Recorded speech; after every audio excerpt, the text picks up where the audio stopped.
My apologies for not being available for this exciting Eastside Ecology Forum talk, and thank you to Laura Navarrete with the U.S. Fish and Wildlife Service for inviting me to co-present. I've pre-recorded a short presentation to introduce the detection dog method. My name is Jennifer Hartman, and I am the co-founder and co-director of Rogue Detection Teams. I've worked in this field for 13 plus years as a research scientist and detection dog handler, which means I both instruct the dogs we adopt for this work, as well as work alongside them in the field to collect data. A few species I've surveyed for include tigers in Cambodia, lions, cheetahs, and leopards in Africa, penguins in Nepal and Vietnam, as well as wolf and caribou in Alberta, Canada, storm petrel in British Columbia, and many surveys throughout the United States. Everything from caterpillars to mountain lions, spotted owls to fishers. I'd like to quickly touch upon who the Rogue Detection Teams are, to provide context. We are a conservation detection dog program based in Washington State in the United States, although we operate all around the world in various wildlife projects. We adopt the unwanted shelter dogs of the world, those who have extreme desire to play fetch, and we teach them to locate data on rare or cryptic odors in the wild. For every find our dogs make, they are rewarded with their most favorite game, fetch.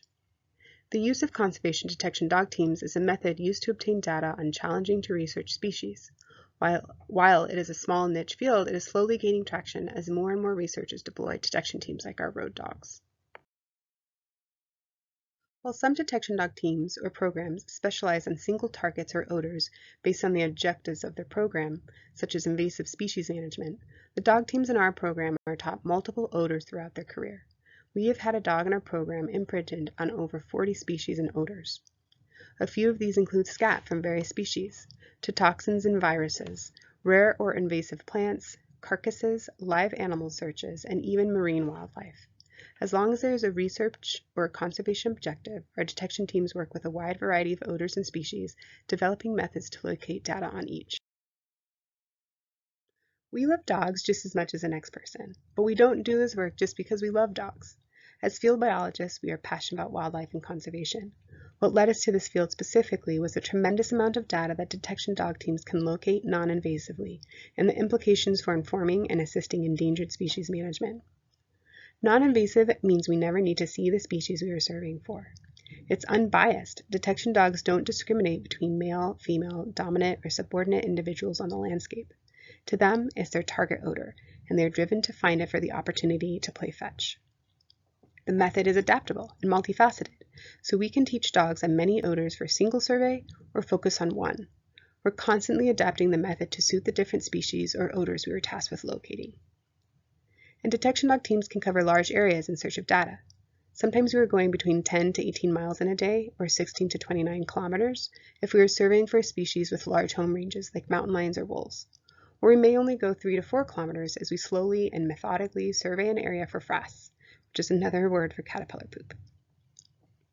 The reason this works is because of our dogs' innate need to play ball, or their fetch drive. Every opportunity to play fetch is pure joy for our dogs.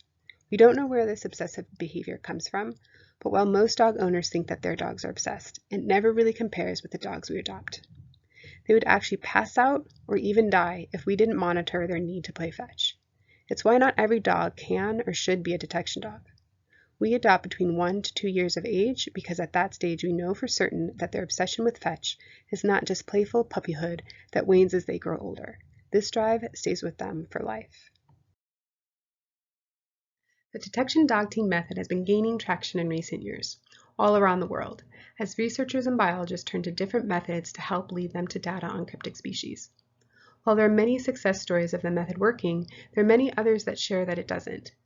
There's not enough time in this short presentation to go into our methods of teaching, but for the rest of this short presentation, I wanted to share how we are developing bumblebee nest detection for 2 species of interest, the Franklins and the western bumblebee.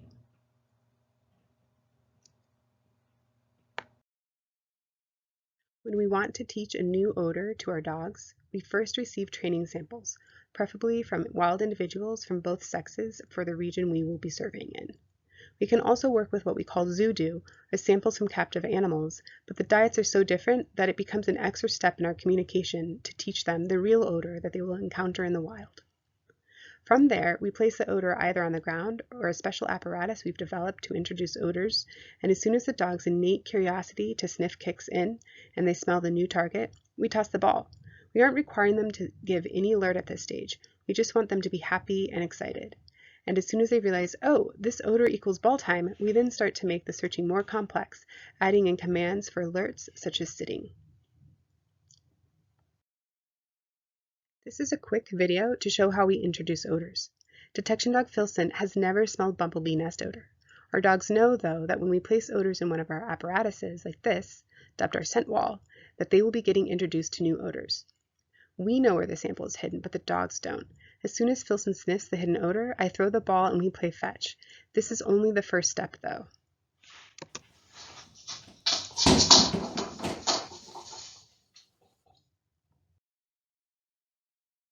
So how do we translate introducing an odor, which is the easy part, to locating that odor in the wild?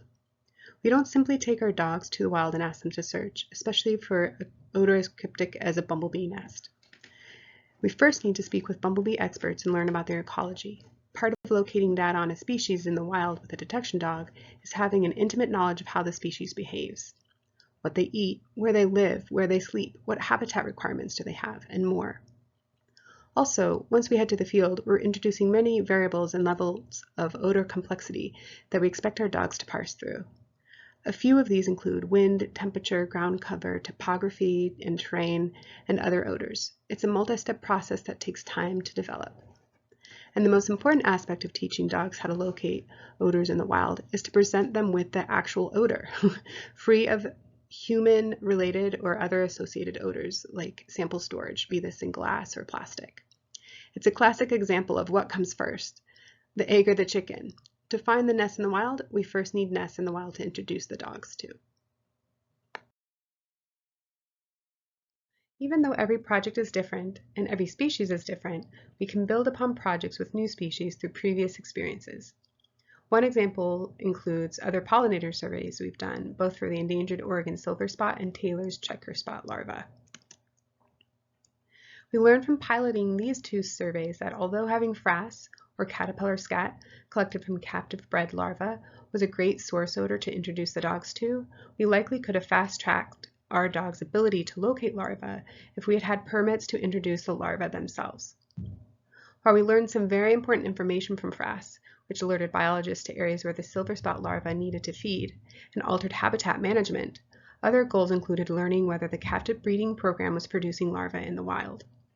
Once we obtained permissions to search for larvae and could introduce this novel odor to the dogs, that very same year, the dogs located larvae in the wild for the first time in over 40 years. Last year was our first year working with bumblebee odor, and it was only a few days. We used this time to learn more about bumblebee habits and put some calls out to the community for backyard bumblebee nests. In the case of the Franklin's bumblebee, which hasn't been seen in the wild in 15 years, we can't expect our dogs to locate one if there's no nest to introduce them to. We'll be teaching them bumblebee odor in general, from a variety of species, and then we're hoping to have a few wild nests to bring the dogs into to sniff. From there, the hope is that we will start finding more nests and can eventually narrow it down to specific species, all the while building up on our knowledge and tweaking our methods to best suit these particular species of interest. For those looking to learn more about the method, we recently co-authored a chapter in a textbook which takes a deeper dive into many of the concepts I shared today. It's not a how-to manual.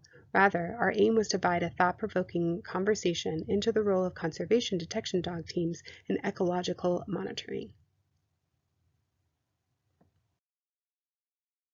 If you would like to learn more about the rogue detection teams, come find us online.